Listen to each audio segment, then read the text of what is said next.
Apakah semua kasus itu harus viral dulu gitu ya Bang? Harus Nggak viral ngerti saya, dulu, jadi saya harus takut. terus bikin hashtag rame-rame di Twitter gitu atau di Instagram atau di TikTok baru akhirnya kasusnya mungkin Mungkin harus bisa, seperti itu dulu mungkin sepertinya mungkin bisa Bang. begitu.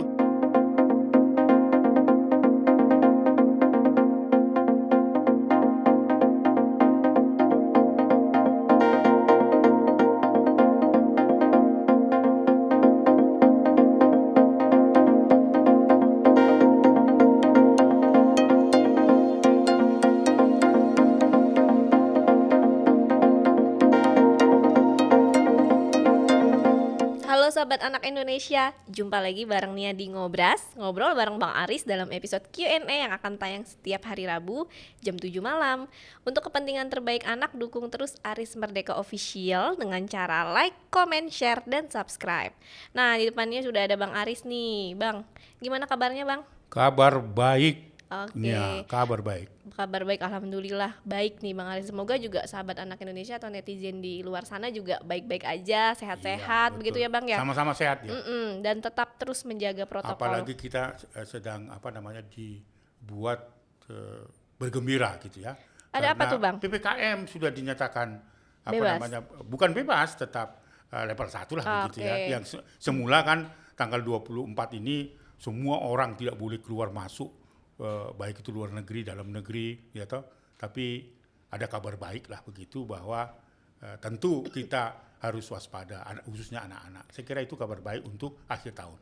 Oke, mendekati akhir tahun nih Bang, udah bau-bau liburan. Itulah. Gimana nih Bang semangatnya Abang? Rencananya Semangatnya kira-kira Abang mau kemana nih? semangatnya tinggi ya terus ya, karena kita sudah 1 tahun terus bicara tentang bagaimana kita memberikan yang terbaik bagi anak. Saya rencananya itu mau ketemu mertua itu Oke. di akhir tahun, bersamaan dengan dicabutnya PPKM oleh pemerintah. Jadi saya kira inilah kesempatan bagi seorang Aris Merdeka Sirait dengan kawan-kawannya tentu ya, untuk ya istilahnya pulkam. Pulkam, Ya, mudik gitu ya Bang ya? kayak sini mudik ya, pulkam ketemu mertua. Oke, asik deh. Napak tilas ketemu mertua. Oke, asik. Berarti Bang Aris nanti kalau liburan rencananya berarti pulang kampung ke Medan begitu ya Pulang Bang ya? kampung ke Sipirok, persisnya itu dia di tempat mertua saya. Oke, nah Bang, kita sudah ada pertanyaan yang dikirim netizen. Abang mau yang serius-serius dulu atau yang gimana nih Bang? Semua persoalan anak seriusnya, asal ditangani dengan tulus hati dan kerendahan hati. Oke, ini pertanyaan pertama ya Bang, Ya, apa pertanyaannya? dari Kak Iksan ABKRN. Ya. Apa sih tanggapan Bapak tentang anak yang dipaksa keluarga untuk menikah muda? Oh, pertama tentu ini tidak baik bagi anak itu sendiri ya. Apalagi unsurnya adalah paksaan. Karena kita tahu bahwa dunia anak itulah dunia bermain, mendapatkan pendidikan, menikmati waktu luang ya, supaya dia bertumbuh dan berkembang. Tetapi kalau dia katakanlah didorong untuk perkawinan di usia anak, itu dapat mengancam secara medis pun kesehatan jiwa dan mental dari anak itu. Karena dia tentu tidak siap untuk menjadi seorang ayah, seorang ibu dan sebagainya. Jadi menurut saya kita kan sedang mengkampanyekan ya, bahwa kita harus mendorong supaya orang tua, pemangku kepentingan, untuk tidak memberikan kompensasi terhadap anak-anak yang menikah pada usia anak. Karena sekarang ini undang-undang perkawinan anak itu sekarang ini setelah dilakukan judicial review, Mahkamah Agung itu menentukan bahwa tidak ada lagi diskriminasi antara laki-laki dan perempuan dalam perkawinan. Kalau dulu kan di tahun 74 itu ya sedikit panjang saya jelaskan, tahun 74 itu yang boleh menikah itu dilakukan secara diskriminatif. Perempuan itu berusia 16 sudah boleh menikah. Ya. Apalagi mendapatkan dispensasi dari pengadilan atas usulan dari orang tua atau masyarakat atau pemangku kepentingan. Laki-laki 19 tahun, kan itu diskriminatif. Tetapi sejak tahun 2019 ya, atas judicial review ya dilakukan salah seorang artis yang dulu ya, artis dangdut gitu, Ibu Macica ya. Dan akhirnya hak perdata itu diakui bahwa hak anak dalam keperdataan usia perkawinan siri pun itu diakui punya hak perdata. Nah, di dalam Undang-Undang Perlindungan Anak sekarang ini sudah disamaratakan batas usia itu laki-laki boleh menikah usia 19 tahun dan perempuan 19 tahun. Jadi sekali lagi kalau ada unsur paksaan mendorong anak menikah pada usia anak itu adalah merupakan pelanggaran terhadap anak dan bisa dipidana. Oke, Bang, selama pandemi, kalau menurut Bang Aris atau penemuan di lapangan banyak nggak sih Bang kasus anak-anak yang menikah di usia muda? Iya, itu yang menjadi keprihatinan kita. Seolah-olah solusi mengawinkan anak pada usia anak itu di masa pandemi 19, apalagi ketika ditemukan data ada 279.000 anak yatim piatu. Untuk menyelesaikan itu seolah-olah dikawinkan pada usia anak itu adalah solusi enggak. Padahal tidak melihat soal dampak dari kesehatan jiwa mental gitu ya. Dan secara medis kan dapat mengancam kanker serviks dan sebagainya. Dan menurut saya juga kalau dia usianya 16 tahun dinikahkan kepada anak 14 tahun dan bagaimana itu ya mengasuh anak yang baik. Saya baru mengunjungi Bali ya. Ada 2 kabupaten di sana, di Kabupaten Karanganyar juga banyak peristiwa-peristiwa yang mengejutkan di mana seorang anak menggendong anak dan istrinya juga pada usia anak. Pada saat itu kita kira yang digendong itu adiknya. Ternyata itu adalah anaknya sendiri. Dan itu ada di beberapa desa yang tentu itu merugikan masa depan anak itu. Nah, ini yang harus kita berikan kesadaran kepada masyarakat. Sekali lagi bahwa menikahkan anak pada usia anak itu adalah merupakan pelanggaran terhadap hak anak dan hak asasi manusia.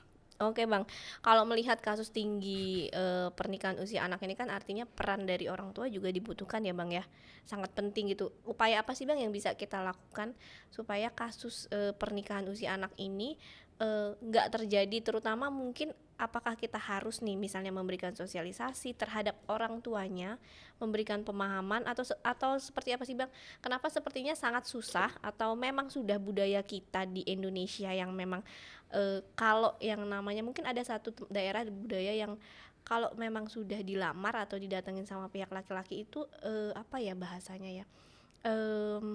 Nggak boleh kita menolak gitu Bang. Nah itu tuh gimana sih Bang memberikan pemahaman atau edukasi terhadap orang tua? Jadi gini nih ya, sudah saatnya para pemangku kepentingan, para aktivis perlindungan anak, pemerintah, pemangku kepentingan itu bisa kepala desa, kepala kampung istilahnya, atau institusi keagamaan kita yang diberikan kewenangan untuk menikahkan seseorang. Itu sudah saatnya kita membangun kesadaran masyarakat. Satu, ya, bahwa perkawinan usia anak itu tidak menguntungkan dan justru merugikan keluarga dan bahkan merugikan negara. Karena anak-anak remaja ini masih punya kesempatan menjadi anak-anak yang akan menggantikan posisi para pejabat kita. Tapi ketika itu dinikahkan pada usia anak seperti yang saya ceritakan di Kabupaten Karanganyar di Bali dan di daerah Singaraja misalnya, atau di Lampung, ya, di beberapa tempat, itu akan merugikan generasi itu sendiri maupun bangsa ini. Loh, kita bisa bayangkan kalau kita biarkan terbuka begitu, seperti yang terjadi yang saya ceritakan tadi. Saya kira yang digendong itu adalah adiknya. Lalu bagaimana? Nah, itu harus dibangun kesadaran itu. Yang kedua, tentu tidak diberikan dispensasi. Siapapun itu, termasuk lembaga-lembaga keagamaan atau lembaga-lembaga perkawinan. Apalagi pengadilan. Ya. Itu langkah kedua, tidak memberikan dispensasi. Supaya apa? Supaya anak-anak ini tidak diberikan kesempatan untuk didorong oleh keluarganya menikah pada usia anak. Jadi langkah-langkah itu ada membangun kesadarannya. Itu penting. Baik itu di lingkungan sekolah, di lingkungan sosial anak, di tempat-tempat di mana anak itu berada, dan mungkin juga di setiap desa, ya, lembaga-lembaga perkawinan juga memberikan kesadaran itu. Tapi yang terpenting tidak memberikan dispensasi. Yang ketiga, jangan sesekali orang tua apapun kepentingannya untuk mendorong anak menikah pada usia anak, karena itu dapat merugikan keluarga itu sendiri, merugikan anak itu sendiri, dan bahkan merugikan negara. Oke. Jelas Tapi itu. oke, berarti memang masih menjadi PR kita semua ya Bang kalau untuk masalah-masalah seperti ini. Dan kalau misalnya kasusnya Bang, ada di salah satu daerah di Sumatera anaknya yang hamil duluan atau kemudian karena akibat memang pergaulan bebas dan lain-lain. Nah itu kan akhirnya orang tua mau nggak mau harus menikahkan, tapi kan memang nggak boleh juga nih Bang, sebaiknya memberikan pemahaman terhadap orang tua yang tetap mau menikahkan, karena kan ini nanti anaknya gimana secara nggak ada orang tua, kemudian akte lahir dan lain-lain, itu gimana Bang? Ini cerita lain gitu ya. Kalau ada eksiden gitu ya, kan nggak bisa digeneralisir itu. Dan kasus ini cukup tinggi loh Bang, meningkat di wilayah Sumatera Iya, Selatan. tapi tidak itu solusi, mengawinkan itu bukan solusi. Lalu solusi yang tepat apa Bang? Dan kalau misalnya kita tidak menikahkan, kan orang tua ini Sama kan aja kan kalau kita misalnya dengan alasan karena hamil, itu kan melanggar hukum. Artinya yang mau saya katakan itu bukan solusi, masih banyak solusi sosial yang harus dilakukan. Tidak dinikahkan misalnya kan, tapi bisa dinikahkan setelah usianya genap 19 tahun. Nah ini harus si janin ini atau si anak ini harus menjadi tanggung jawab kedua pihak. Tidak bisa dibebankan kepada pihak remaja itu atau anak-anak itu. Dua-dua. Tetap tidak dibenarkan untuk menikah. Tidak, kalau itu kita lakukan, itu artinya bahwa kita melanggar hukum itu kan. Hukum kan jelas, undang-undang perkawinan nggak boleh usia 19 di bawah 18 tahun menikah. Itu bisa dinikahkan nanti setelah usia 19. Lalu kemudian anak itu siapa? Bertanggung jawab kedua pihak. Di situ fungsinya, bukan mengawinkan. Menundukkan persoalan yang sesungguhnya si pelaku dan si korban. Iya, begitu loh, harus begitu. Harus siap seperti itu. Orang tua juga tidak bisa ngotot soal itu. Kalau buktinya sudah ada anak gitu loh, ya toh, gitu. Saya hanya mau bicara tentang perspektif nggak boleh dinikahkan melanggar undang-undang gitu loh. Oke. Kan itu dispensasi kan akhirnya yang kau sebut tadi. Oh iya, terus nanti siapa yang membesarkan? Kedua pihak, termasuk orang tua dari si pelaku maupun si korban. Dan anak-anak itu sendiri. Saya sangat tegas. Kalau bicara bahwa usia anak tidak boleh menikah berdasarkan ketentuan undang-undang, nggak boleh. Karena hukum harus tegas. Kecuali hamil, nggak boleh. Gitu loh Nia. Ya? Oke Bang, ya. Oke. Sudah sangat jelas ini untuk pertanyaan dari Ada solusi lah, ada solusi bukan mengawinkan salah satu solusi. Kalau mengawinkan jelas melanggar undang-undang. Tapi kalau urun rembuk gitu loh. Walaupun kejadian itu sangat memalukan gitu loh. Itu risiko. Jadi jangan dibebankan kepada anak itu sendiri, tapi ada orang tuanya juga bertanggung jawab kenapa dia melakukan itu. Berarti ada salah didik dan salah asuh, begitu loh ya. Oke Bang, oke. Sangat memberikan pengetahuan baru nih. Betul. Untuk sahabat anak Indonesia, apalagi untuk para orang tua. Jadi solusinya sebenarnya sama aja sih sebenarnya dengan peraturan atau aturan yang dibuat sama agama. Agama juga kan sebenarnya nggak menyarankan untuk dinikahkan dulu, begitu ya Bang ya? Dia nggak jauh-jauh beda artinya gitu. Enggak, ada kok di kearifan lokal kita. Iya. Dan sama di agama Islam yang tempat saya ketahui juga memang nggak boleh dulu gitu sampai anak itu lahir dulu. Betul. Sampai besar dulu gitu. Betul. Oke Bang, kita lanjut ya Bang ke pertanyaan dari Kak Albertus _Nana. Nah ini kasusnya kayak kasusnya sempat rame lagi nih kayaknya nih Bang. Jadi mau nanya tentang kelanjutan kasus SPI. Nah itu gimana tuh Bang? Iya nih ya, kebetulan 2 hari yang lalu, 1 hari kemarin sore ya. Iya. Kemarin hari Minggu ya. Kemarin Minggu. Karena saya gemes gitu ya. Setelah Kejati Jawa Timur mengembalikan berkas itu dengan istilah hukum P19 kepada Polda Jatim, akhirnya penyidik Renakta Polda Jatim memanggil korban untuk melengkapi data-data yang diinginkan oleh Kejati Jatim supaya lengkap, supaya bisa ditetapkan menjadi berkas yang lengkap, istilah hukumnya P21. Namun apa yang terjadi setelah, saya kira sudah 1 bulan yang lalu, korban dimintai keterangan untuk melengkapi hasil penelitian dari Kejati Jawa Timur. Sampai hari ini tidak ada kabarnya. Istilah saya mengendap. Yang saya dengar bahwa sudah dikembalikan lagi dari Polda Jatim ke Kejati Jawa Timur. Tapi di Kejati Jawa Timur kasus ini nampaknya mengendap. Saya nggak tahu apakah ini karena masuk angin atau tidak. Ya. Dugaan itu patut, karena ini sudah 7 bulan ya. Lama sekali ya Bang? Sangat lama sekali dan tidak berkeadilan bagi korban. Ya kan? Karena data-datanya sudah lengkap menurut saya. Ketika Kejati mengatakan itu hasil penelitian yang belum lengkap, sudah dilengkapi oleh Polda Jatim. Tapi setelah dikembalikan yang kedua, saya nggak dapat kabar. Apalagi Komnas Perlindungan Anak dan tim litigasi dan advokasi kasus SPI nggak mendapat kabar. Ini update-nya sampai hari ini. Dan itu sangat mengecewakan karena terlampau lama. Karena ini kasus kejahatan seksual terhadap anak adalah sebuah tindak pidana luar biasa dan leg spesialis yang harus cepat ditangani. Supaya berkeadilan bagi korban.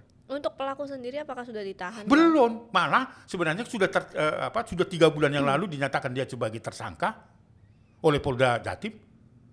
Tapi tidak ada kabar bahwa biasanya kan sudah harus diikuti, ditangkap dan ditahan. Tapi katanya karena alasannya kooperatif. Kooperatif bagaimana gitu loh.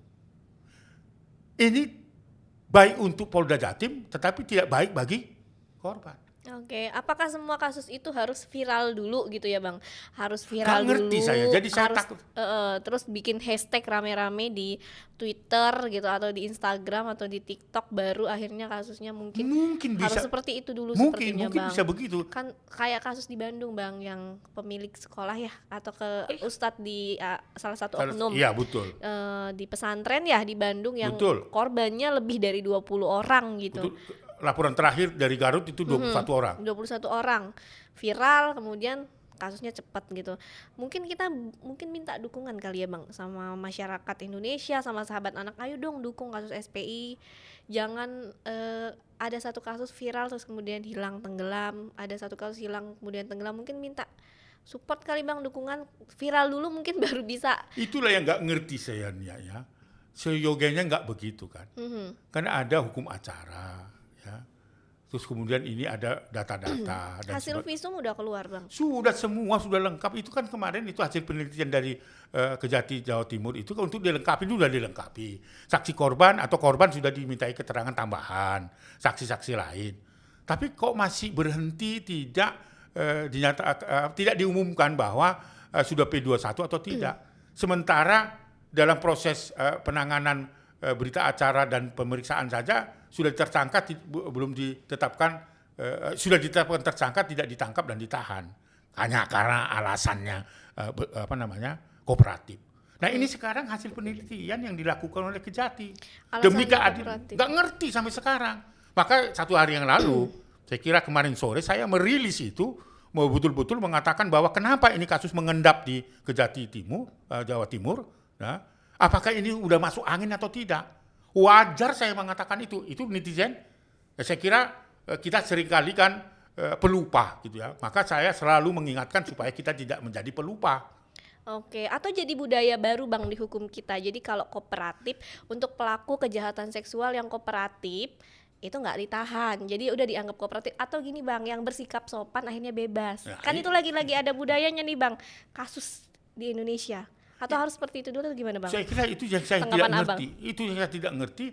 Kok ini sekarang lebih cepat dan masyarakat lebih banyak melaporkan itu lewat media sosial dan dipiralkan. Baru setelah itu ada reaksi dari penegak hukum kan. Saya kira saya tidak sepakat dengan itu ya. Polisi agak sedih sebenarnya Bang. Sedih. Miris. Karena kasus harus viral dulu. Iya, karena polisi itu adalah diberikan kewenangan dalam undang-undang kepolisian adalah sebagai penyidik. Gak bisa Komnas Perlindungan Anak, tidak ada yang lain. Kasusnya viral dulu, baru kemudian diproses. Itu yang menjadi prihatin kita. Artinya semua masyarakat Indonesia ketika mengalami satu kasus lapornya ke media sosial, Bang. Kalau saya sih, menurut saya ya, untuk kasusnya JE itu Kapolda Jawa Timur nggak jelas dan tidak berpihak pada korban. Terus terang saya mau katakan, ya, kepada Bapak Kapolda Jawa Timur dengan rasa hormat saya. Kalau ini benar-benar ditangani oleh Polda Jatim, maka ini sudah harus segera selesai dan sudah masuk dalam tahap penuntutan. Oke. Tapi ini tidak, ya, saya nggak ngerti. Maka dengan rasa hormat saya, Kapolda Jawa Timur harus menjelaskan ini. Karena saya sudah bertemu dengan di Reskrimum, bahkan sampai ini loh, sampai sudah ganti orangnya. Lo bayangkan, udah ganti di Reskrimum, ulang lagi. Korban sudah banyak, pelaku kooperatif. Itu dia. Ya udah, jadi jangan sampai ini dipiralkan bahwa lebih baik melapor ke media sosial daripada polisi. Janganlah. Saya tunggu pendukung Kapolri dengan presisinya. Tetapi kalau nggak diikuti oleh jajaran yang di tingkat bawah, pendekatan hukum terhadap anak tidak akan pernah selesai. Harus berpihak. Karena undang-undang memerintahkan itu, bukan Komnas Perlindungan Anak loh, ya. Undang-undang memerintahkan itu 15 hari sudah masuk ke penyidikan dan penyidikan, itu yang harus dilakukan. Betul bahwa kasus JE atau SPI 29 Mei kita lapor, 1 Juni itu sudah diminta kepada Kejati untuk proses penyidikan. Saya kagum terhadap itu. Tetapi itu mengecewakan saya setelah 7 bulan, nggak ngerti. Kapolda pun nggak pernah ngomong tentang kasus ini. Agak heran saya, padahal saya sudah bertemu dengan Kabar Reskrim, dan ini juga sudah saya laporkan ke Kapolri. Nggak tahu apa kekuatannya Polda Jatim itu. Oke, yang pasti. Saya marah terhadap ini, ya, terus terang aja. Jangan tersinggung saya mengatakan ini, karena saya membela kepentingan terbaik anak. Sorry Pak Kapolda Jawa Timur, ya, Pak Niko, ya, saya sebut namanya saja. Oke, semoga kasusnya cepat segera sesuai pokoknya ya Bang ya, sama aturan hukum yang ya, berlaku. demi keadilan dan demi kepentingan terbaik anak, gitu, itu loh persoalannya. Karena ini ada fakta, ada data. Okay. Jangan main-main dengan data ini lalu masuk angin gitu loh. Iya, kasus. Sorry nih ya kalau saya bicara tentang SPI itu sampai sekarang saya masih gemes gitu ya. Hendaknya Kejati Jawa Timur segera menyerahkan itu ke Jari Malang supaya dibentuk tim majelis hakimnya untuk menentukan penuntutan supaya proses persidangan itu berjalan dengan baik. Amin, semoga ya Bang ya, dibantu sama doa juga dari sahabat anak Indonesia di luar sana. Betul. Ayo kita bantu kasus SPI. Gitu. Kita lanjut ya Bang. Silakan ya. Ke pertanyaan dari Kak. Nah ini sama juga nih Bang, kasusnya sama juga nih, kekerasan seksual. YD_NAS_Aji. Ya, apa yang membuat angka pelecehan atau pencabulan anak di bawah umur itu meningkat? Iya, ini selalu berulang-ulang saya katakan kan, bahwa kasus kejahatan terhadap anak atau pelanggaran terhadap anak itu yang pertama karena kita itu pola asuhnya salah. Kita otoriter terhadap anak itu, tidak memberikan ruang bagi anak untuk membicarakan tentang dirinya. Yang kedua, kita menempatkan anak itu bukan lagi sebagai titipan Tuhan. Seolah-olah anak itu adalah milik kitanya. Jadi apapun yang akan kita lakukan itu adalah karena kita punya otoritas terhadap anak kita sendiri. Salah menempatkan posisi anak. Dalam konteks budaya juga, dalam konteks agama juga. Ya. Salah kita menempatkan. Tadi dalam konteks agama kan artinya secara teologis, anak itu adalah anugerah, amanah yang dititipkan oleh Tuhan kepada masing-masing keluarga. Dan itu patut untuk dilindungi. Itu sudah bobol. Yang kedua, tidak ada lagi panutan, teladan bagi semua orang. Orang tua, abang, ya, tokoh agama sekalipun. Ya, seperti yang terjadi di Bandung, apa yang mau katakan bahwa ada panutan di situ, ada contoh yang baik di situ. 21 korbannya tidak henti-hentinya sejak tahun 2016 sampai 2021 dia lakukan itu walaupun dia tahu itu salah. Mungkin dia mengataskan atas nama agama, nggak ada. Siapapun kita diskusikan secara tarik otot juga nggak ada dibenarkan. Sampai melakukan hubungan seksual dan hamil bahkan melahirkan. Itu misalnya kan keteladanan yang sudah nutur. Pola asuh yang salah. Dan anak dia anggap sebagai properti. Anak adalah dalam pola pengasuhan bahwa itu semua atas kehendak dari orang tua. Itu penyebabnya. Pengaruh lingkungan. Nah, bisa saja juga pengaruh, itu salah satu ya, pengaruh teknologi dan sebagainya. Tetapi tidak boleh dikambing hitamkan itu menjadi penyebab utama. Kita menempatkan anak itu sebagai anak, sebagai manusia atau tidak. Kalau kita bisa kontrol diri bahwa anak itu adalah titipan dan anugerah Tuhan, kita tidak akan menyakiti. Itu aja kuncinya. Tetapi karena itu sudah tergerus, bobol, maka angka kekerasan tinggi. Selain tadi faktor-faktor eksternal lain begitu ya. Oke, itu yang membuat akhirnya kasusnya terus meningkat ya Bang ya. Oke. Karena gini, sekali saya potong, karena kita selalu menganggap anak adalah sumber masalah, bukan sumber solusi. Lihat anak masalah aja. Kau harus ini, nggak boleh ini, nggak boleh. Langsung begitu, nggak pernah itu mendiskusikan kenapa itu iya atau tidak, ini tidak boleh atau tidak. Nggak ada ruang bagi anak-anak kita.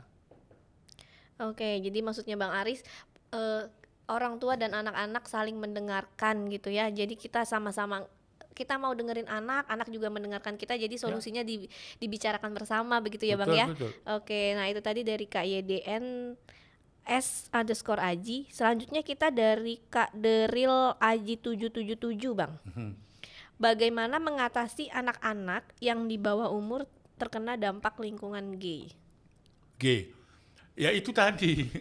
Sama aja nih kayaknya ya Bang ya. Hampir sama nih pola pengasuhan aja. Bagaimana kita memberikan ekstra perhatian kepada anak kita. Berikan kesempatan untuk membicarakan apapun yang di luar dugaan orang tua. Kalau misalnya ada anak kebetulan menonton pornografi, diskusikan, bukan melarang, bukan memaki. Wah, tiap hari kamu sudah nonton begitu ya, begini kau enggak. Diajak bicara, kenapa kau menonton itu? Apa yang kau tarik kesimpulan terhadap itu lo diskusikan.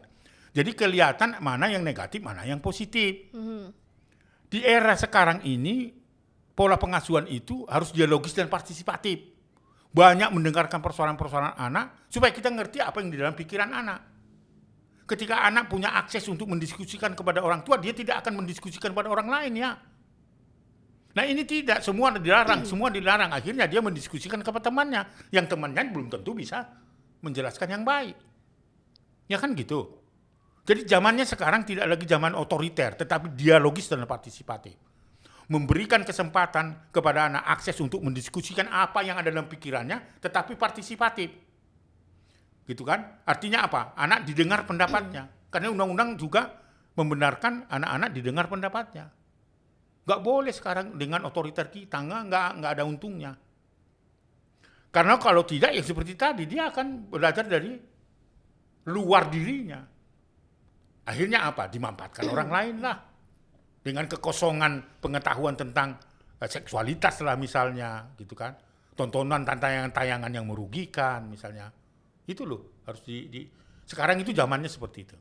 Saya berharap pada orang tua, ya, melalui Ngobras ini, mari kita kedepankan kepentingan terbaik anak dan berikan akses kepada anak bercerita tentang dirinya sehingga orang tua tahu perkembangan anaknya itu sejauh mana. Ya, karena remaja itu punya energi dengan berbeda-beda. Ada energi biologis, ada energi keparawanan, ada energi yang lain dan seterusnya kan. Begitu saya kira harus dipelajari. Oke, artinya memang masa remaja sedang mencari identitas diri begitu ya Bang ya? Itu dia. Karena kita dulu juga pernah remaja. Saya pernah remaja, punya perilaku yang sama seperti remaja yang sekarang. Nia juga begitu, ya. Yang sangat sederhana dikenali misalnya. Ketika ibu kita memanggil kita, sampai 4 kali pun kita nggak nyaut. Padahal kita itu dekat sama ibu mungkin hanya batas kamar saja. Kenapa harus diam misalnya kayak gitu kan? Lalu kemudian energi remaja itu tidak pernah pergi kemanapun kalau tidak manggil temannya atau bersama dengan temannya. Paling tidak teman akrabnya. Itu harus dipahami nih ya. Oke. Sangat complicated, tapi juga sebenarnya orang tua juga masih bisa belajar dari anak juga akhirnya memahami orang tua, saling memahami, saling belajar, saling mendengarkan, intinya begitu ya Bang ya. Karena memang masanya anak-anak, masanya mencari identitas diri begitu. Dan sebagai orang tua juga kita harus melek media sosial juga Bang. Jadi nggak boleh kita nggak terlalu buta-buta banget sama media sosial, sama apalagi di zaman jangan bangga gagap teknologi, jangan. Zaman sekarang ini sudah dikuasai oleh teknologi. Tapi kayaknya orang tua zaman sekarang udah ini deh Bang, udah pinter-pinter main itu yang saya harapkan, jangan pintar untuk dirinya sendiri memain gadget, itu maksudkan. Maksudnya pinter juga buat anak-anaknya gitu. Oke Bang, untuk Q&A kali ini kayaknya sudah cukup. Karena waktu kita terbatas. Nanti kita jawab di episode lain ya Bang ya. Jadi kita tunggu ya, kita tunggu lagi pertanyaan-pertanyaan yang lebih tajam lagi sesuai dengan pengalaman masing-masing keluarga ya. Bisa saja juga mendengar cerita dari tetangga dan sebagainya. Saya kira kita ngobras itu kan pentingnya kita saling sharing terhadap. Belum tentu juga pendapat saya itu adalah yang terbaik, bukan kan? Tetapi paling tidak sebagai bahan diskusi lah ya. Kalaupun saya sangat emosional karena memang ya itulah Aris Merdeka Sirait dilahirkan untuk merdeka, omong apa saja tetapi tidak boleh melukai hati orang lain. Tapi kalau bicara tentang anak, saya pasti akan berpihak pada anak. Ya biarkanlah saya dianggap orang yang sangat emosional. Ya itulah sahabat anak Indonesia. Oke Bang, pokoknya Bang Aris sehat-sehat terus ya Bang. Merdeka, nah itu yang penting. Jadi terima kasih, salam anak Indonesia ya, karena anak Indonesia lah yang mendoakan saya semakin sehat gitu. Oke Bang, sampai ketemu lagi. Itu Terima tadi kasih, sahabat anak Indonesia, ngobrol bareng Bang Aris dalam episode Q&A yang akan tayang setiap hari Rabu jam 7 malam.